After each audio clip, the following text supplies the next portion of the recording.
ओम शांति। 3 मई 2025 की साकार मुरली है। बाबा बोले, मीठे बच्चे, अपने को राज तिलक देने के लायक बनाओ। जितना पढ़ाई पढ़ेंगे, श्रीमत पर चलेंगे तो राज तिलक मिल जाएगा। आज का प्रश्न है, किस स्मृति में रहो तो रावण पने की स्मृति विस्मृत हो जाएगी? उत्तर है, सदा स्मृति रहे कि हम स्त्री पुरुष नहीं, हम आत्मा हैं। हम बड़े बाबा शिव बाबा से छोटे बाबा ब्रह्मा द्वारा वर्षा ले रहे हैं।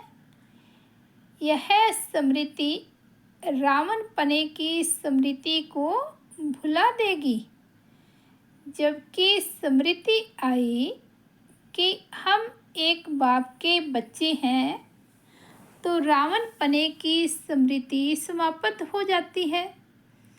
यह भी पवित्र रहने की बहुत अच्छी युक्ति है, परंतु इसमें मेहनत चाहिए। आज गीत बजा है, तुम्हें पाके हमने जहाँ पा लिया, ज़मी तो ज़मी आसमां पा लिया। ओम शांति। रूहानी बाप बैठ रूहानी बच्चों को समझाते हैं। देखो, सब तिलक यहाँ भरकुटी में देते हैं। इस जगह एक तो आत्मा का निवास है, दूसरा फिर राय तिलक भी यहाँ दिया जाता है। यह आत्मा की निशानी तो है ही। अब आत्मा को बाप का वर्षा चाहिए, स्वर्ग का, विश्व का राज्य तिलक चाहिए। सूर्यवंशी चंद्रवंशी महाराजा महारानी बनने के लिए पढ़ते हैं। यह पढ़ना गोया अपने लिए अपने को राज तिलक देना है। तुम यहाँ आए ही हो पढ़ने लिए। आत्मा जो यहाँ निवास करती है वह कहती है, बाबा हम आपसे विश्व का स्वराज्य अवश्य प्राप्त करेंगे। अपने लिए हर एक को अपना पुरुषार्थ करना है। कहते हैं, बाबा हम ऐसे सपूत बनकर दिखाएंगे। आप हमारी चलन को देखते रहना कि कैसे चलते हैं। आप भी जान सकते हो हम अपने को राज तिलक देने लायक बने हैं या नहीं। तुम बच्चों को बाप का सपूत बन कर दिखाना है। बाबा हम आपका नाम जरूर बाला करेंगे। हम आपके मददगार, सो अपने मददगार बन भारत पर अपना राज्य करेंगे। भारतवासी कहते हैं ना, हमारा राज्य है, परंतु उन विचारों को पता नहीं है कि अभी हम विषय वितरणी नदी में पड़े हैं। हम आत्मा का राज्य तो है नहीं। अभी तो आत्मा उल्टी लटकी पड़ी है, खाने को भी नहीं मिलता है। जब ऐसी हालत होती है तब बाबा कहते हैं, अब तो हमारे बच्चों को खाने के लिए भी नहीं मिलता है। अब हम जाकर इन्हों को राजयोग सिखलाऊं। तो बाप आते हैं राजयोग सिखलाने। बेहद के बाप को याद करते हैं। वह है ही नई दुनिया रचने वाला। बाप पतित पावन भी है, ज्ञान सागर भी है। यह सिवाय तुम्हारे और कोई की बुद्धि में नहीं है। यह सिर्फ तुम बच्चे जानते हो। बराबर हमारा बाबा ज्ञान का सागर, सुख का सागर है। ये महिमा पक्की याद कर लो, भूलो नहीं। बाप की महिमा है ना, वह बाप पुनर्जन्म रहित है। कृष्ण की महिमा बिल्कुल न्यारी है। प्राइम मिनिस्टर प्रेसिडेंट की महिमा तो अलग अलग होती है ना। बाप कहते हैं मुझे भी इस ड्रामा में ऊंच से ऊंच पार्ट मिला हुआ है। ड्रामा में एक्टर्स को मालूम होना चाहिए ना कि यह बेहद का ड्रामा है, इनकी आयु कितनी है। अगर नहीं जानते तो उनको बेसमझ कहेंगे, परंतु यह कोई समझते थोड़े ही है। बाप आकर कंट्रास्ट बतलाते हैं कि मनुष्य क्या से क्या हो जाते हैं। अभी तुम समझ सकते हो, मनुष्यों को बिल्कुल पता नहीं है कि 84 जन्म कैसे लिए जाते हैं। भारत कितना ऊंच था, चित्र है ना।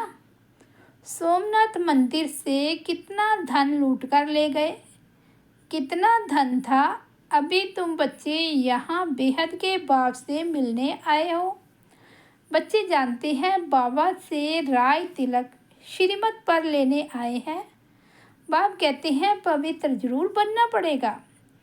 जन्म जन्मांतर विषय वितरणी नदी में गोते खाकर थके नहीं हो। कहते भी हैं हम पापी हैं, मुझ निर्गुण हारे में कोई गुण नहीं। तो जरूर कभी गुण थे जो अब नहीं हैं। अभी तुम समझ गए हो, हम विश्व के मालिक सर्वगुण संपन्न थे। अभी कोई गुण नहीं रहा है, यह भी बाप समझाते हैं। बच्चों का रचयिता है ही बाप, तो बाप को ही तरस पड़ता है सभी बच्चों पर। बाप कहते हैं मेरा भी ड्रामा में यह पार्ट है। कितने तमो प्रधान बन गए हैं। झूठ पाप झगड़ा क्या क्या लगा पड़ा है। सब भारतवासी बच्चे भूल गए हैं कि हम कोई समय विश्व के मालिक डबल सिरदाई थे। बाप उन्हें स्मृति दिलाते हैं तुम विश्व के मालिक थे, फिर तुम 84 जन्म लेते आए हो। तुम अपने 84 जन्मों को भूल गए हो। वंडर है 84 के बदले 84 लाख जन्म लगा दिए हैं। फिर कल्प की आयु भी लाखों वर्ष कह देते। घोर अंधेरे में है ना। कितनी झूठ है। भारत ही सचखंड था, भारत ही झूठखंड है। झूठखंड किसने बनाया, सचखंड किसने बनाया, ये किसको पता नहीं। रावण को बिल्कुल ही जानते नहीं। भगत लोग रावण को जलाते हैं। कोई रिलीजियस आदमी हो, उनको तुम बताओ कि मनुष्य ये क्या क्या करते हैं। सतयुग जिसको हेवन पैराडाइज कहते हो, वहाँ शैतान रावण कहाँ से आया। हेल के मनुष्य वहाँ हो कैसे सकते। तो समझेंगे यह तो बराबर भूल है। तुम राम राज्य के चित्र पर समझा सकते हो, इसमें रावण कहाँ से आया। तुम समझाते भी हो परंतु समझते नहीं। कोई विरला निकलता है। तुम कितने थोड़े हो, सो भी आगे चल देखना है कितने ठहरते हैं। तो बाबा ने समझाया आत्मा की छोटी निशानी भी यहाँ ही दिखाते हैं। बड़ी निशानी है राय तिलक। अभी बाप आया हुआ है। अपने को बड़ा तिलक कैसे देना है, तुम सब राज्य कैसे प्राप्त कर सकते हो, वह रास्ता बताते हैं। उसका नाम रख दिया है रायोग। सिखलाने वाला है बाप। श्री कृष्ण थोड़े ही बाप हो सकता, वह तो बच्चा है। फिर राधे के साथ स्वयंवर होता है, तब एक बच्चा होगा। बाकी श्री कृष्ण को इतनी रानियां आदि दे दी है, यह तो झूठ है ना। परंतु यह भी ड्रामा में नूद है। ऐसी बातें फिर भी सुनेंगे। अभी तुम बच्चों की बुद्धि में है कैसे हम आत्माएं ऊपर से आती हैं पार्ट बजाने, एक शरीर छोड़ दूसरा लेती हैं। यह तो बहुत सहज है ना। बच्चा पैदा हुआ उनको सिखलाते हैं यह बोलो, तो सिखलाने से सीख जाता है। तुमको बाबा क्या सिखलाते हैं? सिर्फ कहते हैं बाप और वर्षे को याद करो। तुम गाते भी हो, तुम मात पिता हम बालक तेरे, आत्मा गाती है ना, बराबर सुख गनेरे मिलते हैं। तुम बच्चे जानते हो शिव बाबा हमको पढ़ा रहे हैं। यहाँ तुम शिव बाबा के पास आए हो। भगीरथ तो मनुष्य का रथ है ना, इसमें परमपिता परमात्मा विराजमान होते हैं, परंतु रथ का नाम क्या है? अभी तुम जानते हो नाम है ब्रह्मा, क्योंकि ब्रह्मा द्वारा ब्राह्मण रचते हैं ना। पहले होते ही हैं ब्राह्मण चोटी, फिर देवता। पहले तो ब्राह्मण चाहिए, इसलिए विराट रूप भी दिखाया है। तुम ब्राह्मण ही फिर से देवता बनते हो।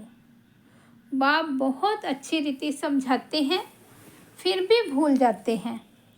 बाप कहते बच्चे सदा स्मृति रखो कि हम स्त्री पुरुष नहीं, हम आत्मा हैं।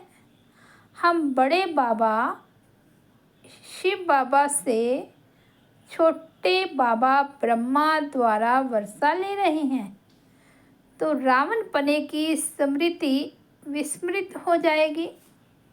यह पवित्र रहने की बहुत अच्छी युक्ति है।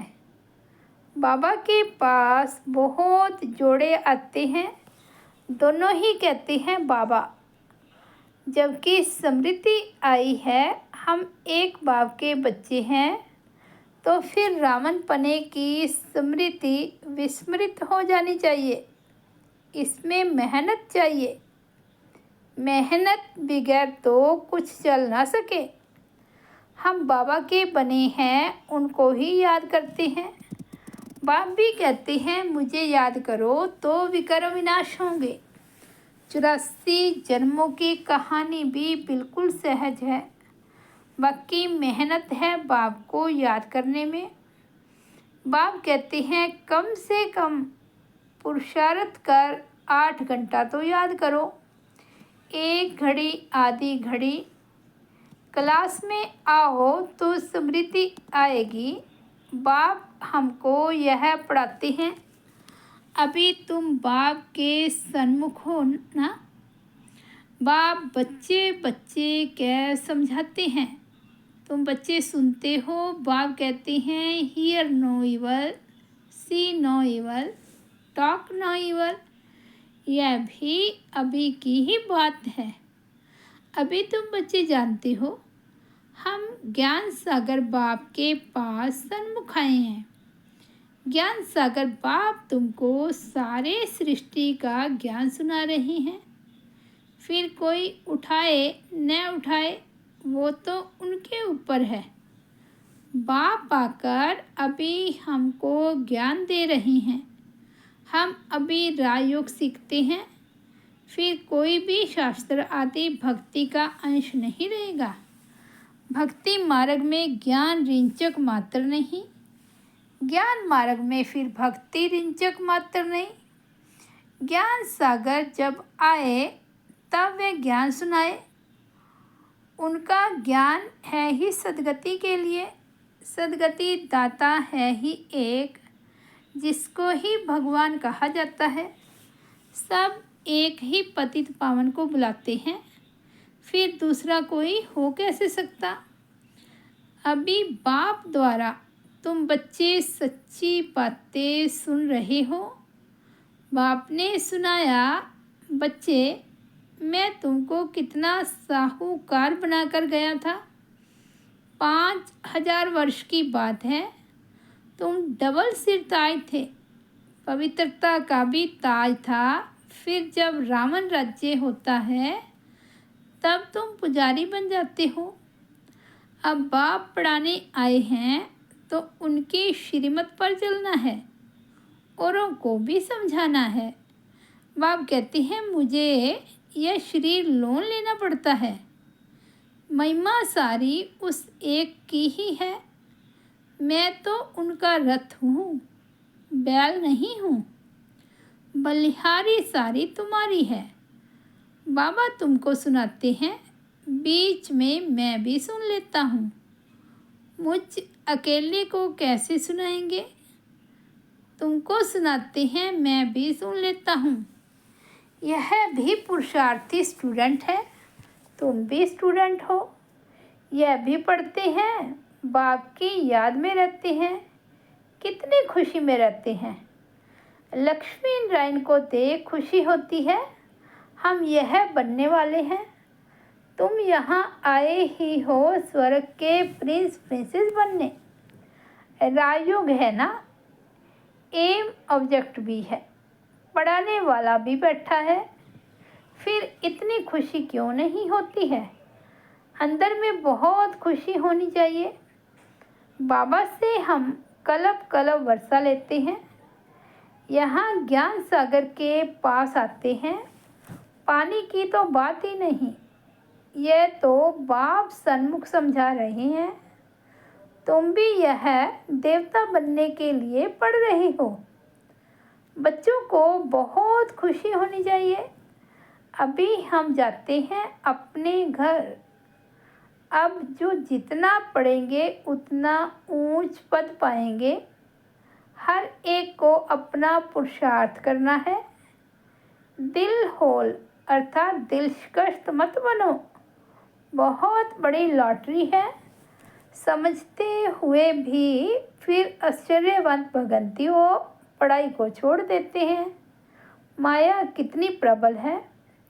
अच्छा, मीठे मीठे सिकिलदे बच्चों प्रति माता पिता बाप दादा का याद प्यार और गुड मॉर्निंग। रूहानी बाप की रूहानी बच्चों को नमस्ते। हम रूहानी बच्चों की रूहानी बाप दादा को याद प्यार, गुड मॉर्निंग और नमस्ते। धारणा के लिए मुख्य सार। फर्स्ट पॉइंट है, अपने को राज तिलक देने के लायक बनाना है। सपूत बच्चा बनकर सबूत देना है। चलन बड़ी रॉयल रखनी है। बाप का पूरा पूरा मददगार बनना है। सेकंड पॉइंट है, हम स्टूडेंट हैं, भगवान हमें पढ़ा रहे हैं। इस खुशी से पढ़ाई पढ़नी है। कभी भी पुरुषार्थ में दिल शिकस्त नहीं बनना है। आज का सतगुरु बाबा का वरदान है, अपने अधिकार की शक्ति द्वारा त्रिमूर्ति रचना को सहयोगी बनाने वाले मास्टर रचता भव। अपने अधिकार की शक्ति द्वारा त्रिमूर्ति रचना को सहयोगी बनाने वाले मास्टर रचता भव। त्रिमूर्ति शक्तियाँ मन, बुद्धि और संस्कार, ये आप मास्टर रचता की रचना है। इन्हें अपने अधिकार की शक्ति से सहयोगी बनाओ। जैसे राजा स्वयं कार्य नहीं कराता है, करने वाले राज्य कारोबारी अलग होते हैं, ऐसे आत्मा भी करावनहार है।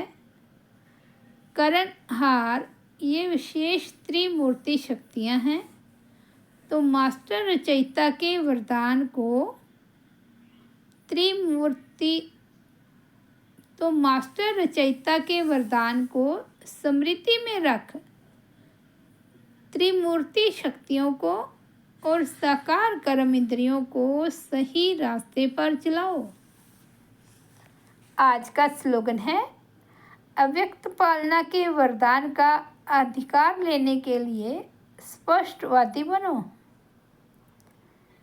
अव्यक्त इशारे, रूहानी रॉयल्टी और प्योरिटी की पर्सनैलिटी धारण करो।